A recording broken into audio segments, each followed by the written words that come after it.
Hi YouTube, it's Kathy, and this is my November 2020 reading wrap-up. If you're not already aware, I do weekly entertainment wrap-ups of everything I read, watch, and listen to, but today we're just talking about the books. This month I participated in 2 readathons, Indigathon and Nonfiction November. I did better on the first one than I thought I would do, and I did about as much as I thought I would do in the second one. I'm going to start with the nerdy hardcore stats and charts and then get into what I read. In November I read 16 books for a total of 3,879 pages. This takes into account converting audiobook minutes to pages, so about 1,724 of those pages were actually about 54 hours of audio. The age breakdown for these books was 10 adult books, 5 YA books, and 1 middle grade book. I read 12 novels, 2 novellas, 1 graphic novel, and 1 anthology. This month, my reading has been all over the place, consisting of romance, nonfiction, historical fiction, fantasy, horror, sci-fi, contemporary, poetry, and mystery thriller. If you adjust by page count, it looks pretty similar to me. This month, the majority of my books came from the library, but I also read books from Kindle and other avenues. I read 6 paperbacks, 5 audiobooks, 3 ebooks, and 2 hardcovers. The majority of my reads were in the 200 to 299 pages range, and although nearly all of them were from the last decade, I had a few older titles in there as well. Most of the authors were female, with some male and a non-binary author. Half the protagonists were also female, with a few male protagonists, some dual perspective books, some ensemble casts,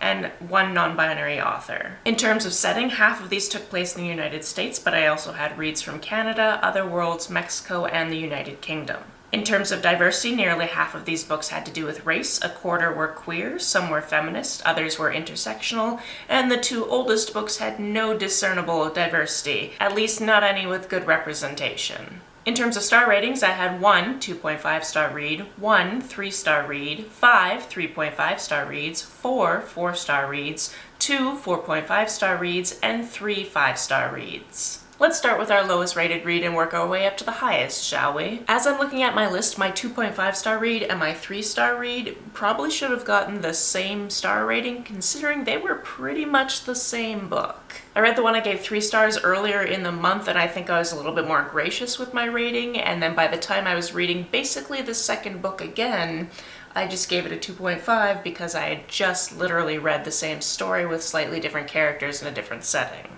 My 2.5 star read this month was Weekend by Christopher Pike. This is about a group of students who are going to a house in Mexico that's owned by one of their parents for a weekend party. There's 2 girls whose parents own the house. They are sisters, but both of them are adopted, and one of them was in an accident a while ago, so her kidneys don't function anymore, and she needs dialysis twice a day. However, when these high school students get to the location, weird things start happening, and there's a whole revenge scheme. As with a lot of books in the mid-80s, you can find a lot of problematic content in here, such as racism, slut-shaming, fatphobia, all of those types of things. I used to read these Christopher Pike books all the time as a kid, so I recently picked up a bunch of them just to reread them and bathe in the glorious cheesiness of them.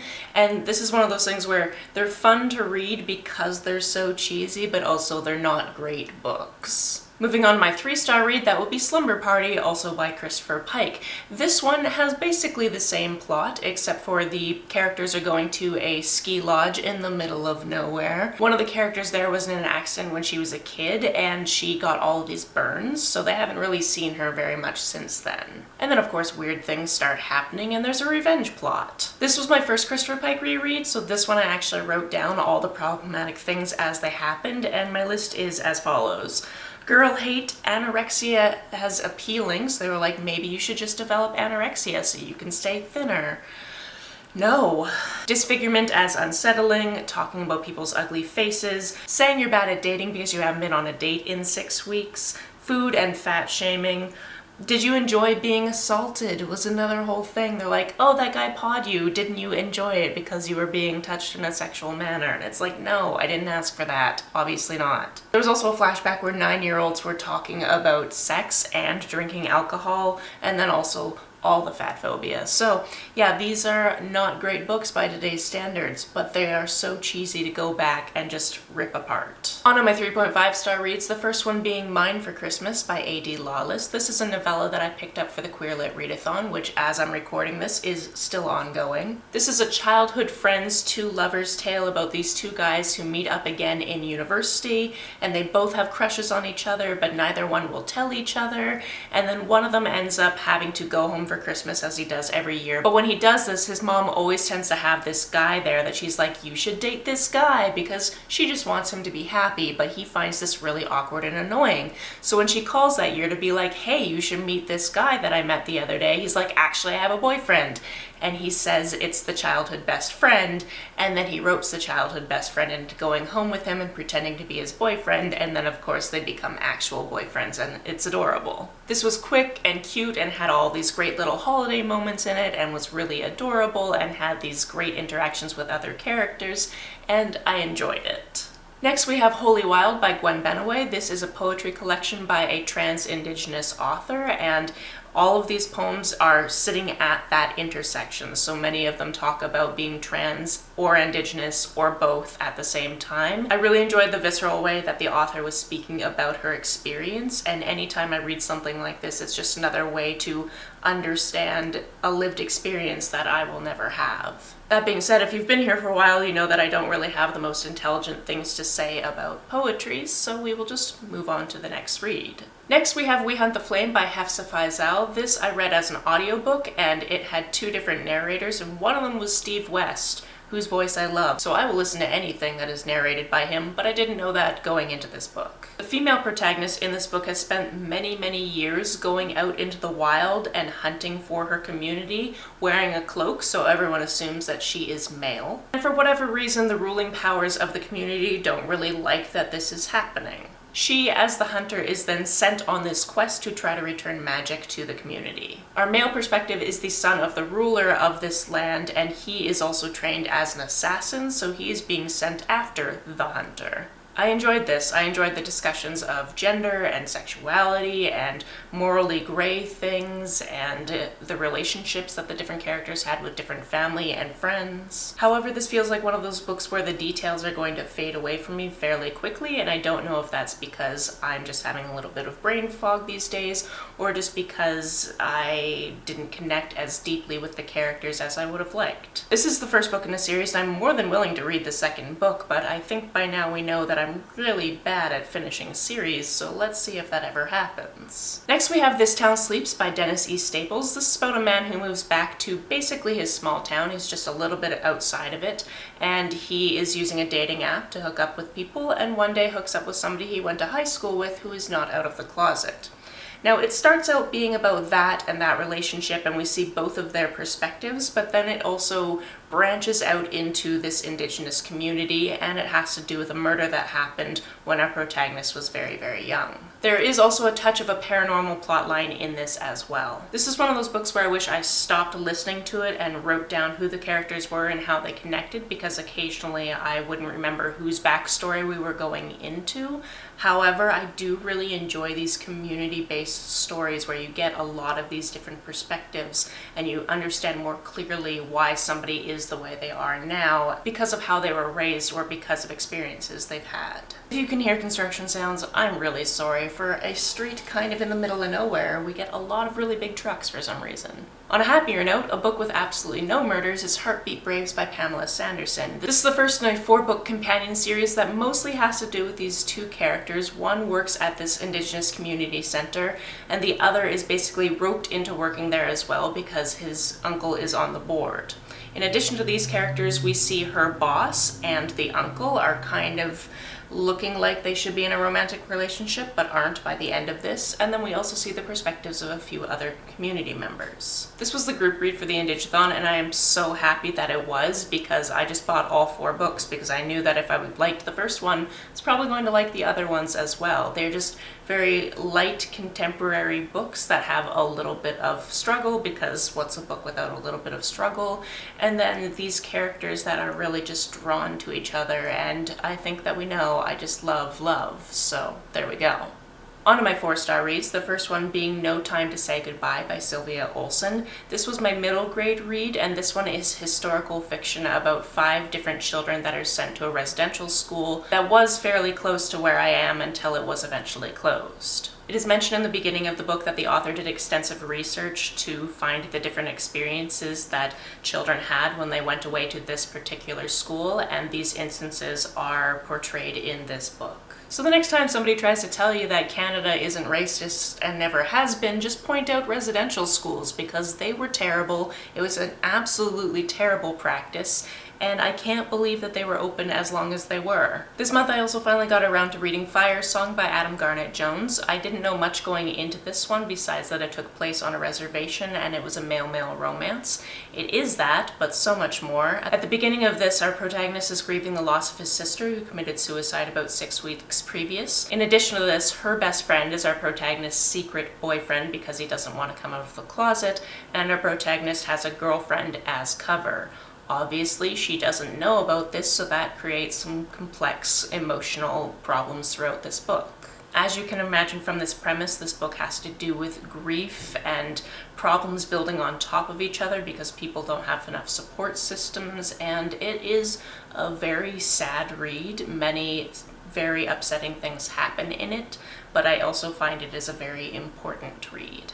Next, another book I sneaked into the end of the month for the beginning of the Queer Lit Readathon was Genderqueer by Maia Kobabe. This is a graphic memoir of Maia growing up and realizing that E is genderqueer. This is a deeply personal memoir about having these realizations about gender and then how to go about communicating this to other people and whether or not Maia actually wants to do that. For example, at the end of the book we see that Maia is teaching 3-hour classes to students, and because E isn't there for very long with the students, bringing up, hey, by the way, I'm non-binary, could possibly take up a lot of the class time if the class doesn't know about it. However, if E had had a non-binary teacher when they were younger, figuring things out might have been a lot more easy, and also having a role model would be nice, so by the end of this, Maia doesn't know what to do. And I kind of hope for a follow-up, because I would like to know what ended up happening. This month I also read Mexican Gothic by Sylvia Moreno-Garcia. This takes place in Mexico in the 1950s, and our main character